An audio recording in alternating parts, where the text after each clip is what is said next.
If you're just showing up to work, you're doomed to fail.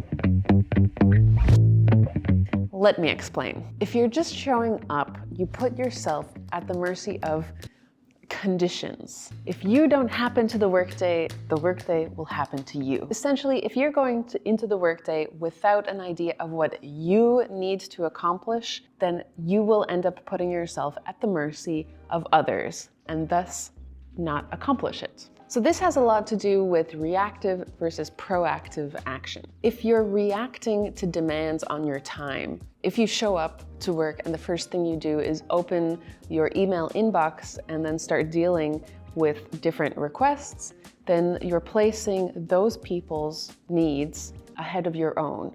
Then you are prioritizing the tasks that develop their career versus prioritizing the tasks that develop yours. And while this does seem fine, after all, you are at work and you are doing your job, and it is your job to support the organization's goals at large, it does have major consequences. For example, the project that would make you stand out in your manager's eyes never sees the light of day because you've been spending your time helping others develop their projects that will give them a leg up. Just the fact that your energy is spent developing other people's standing other than your own.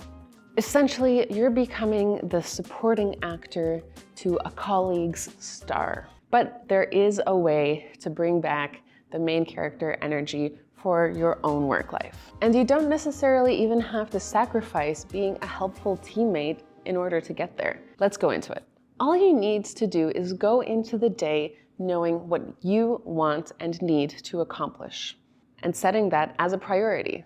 By going into the day already knowing what you have to tackle, you are able to hit the ground running. One of our big productivity tips is to avoid opening email the first thing in the day for this very same reason. But what do you do if someone asks you for your time? Well, you can say, yeah, I would love to help you, but I have to finish this project first. Or maybe I would love to participate in a brainstorm. I can do that starting at 3 p.m. today. Or if you know that your project would greatly benefit from that person's input, you can say, sure, yeah, I'll participate in your meeting. And then afterwards, I would love it if you can take a look at this report I'm creating, project, or whatever it is that you're developing.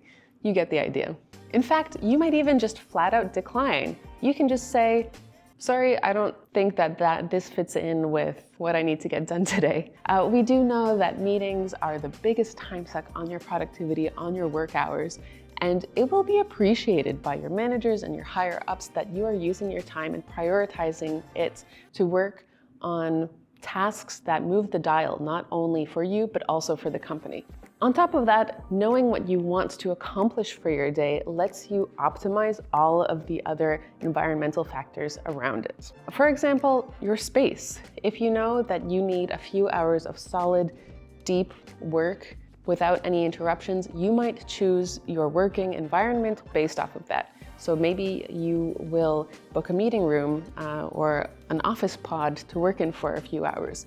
Maybe you won't go into the office, but rather go to a cafe where you feel like you work better, depending on how you work and where you work best and where you experience the fewest interruptions. If you know what you're doing, you can also protect your calendar better and schedule those other meetings around your core work, which is your #1 priority and will be taking up the time that is best suited for it. For example, we've created videos before about finding out when you work your best. And if you're the kind of person who works best in the morning, then you can block out those few morning hours for your work, even optimizing your outfit, because we all know that there's nothing worse than trying to work in an uncomfortable outfit. For example, if you're going into the day thinking, I need a few hours of deep work, you might optimize for comfort. Whereas if you know that you will be presenting your findings or your work to a board or higher ups or clients, then you might dress as the professional that you want to be perceived as. So all of these environmental factors can be optimized for as soon as you know what you're going to be doing. Now, a lot of these optimizing factors are done even before your workday starts. So you need to know what your priority is going to be even before that start of that workday. So you might even choose to set that priority at the end of the previous workday. So at the end of the day, understand what tomorrow's main task will be. And once you know that, then all of the little dominoes can be set into place so that you have the best possible conditions to make that happen, to develop yourself, move the dial, and make significant development in your own career and work life. And hopefully get a lot more done and be the productivity guru that you are. That is the one tip, the one mistake that you are making, that most people are making, just rocking up and letting life happen to them. But if you're able to implement this prioritization, then we promise your life is going to take a different total direction. Give it a try. Give this video a thumbs up if you want to give it a try, and let us know in the comments what you think. Subscribe, and we'll see you in the next video.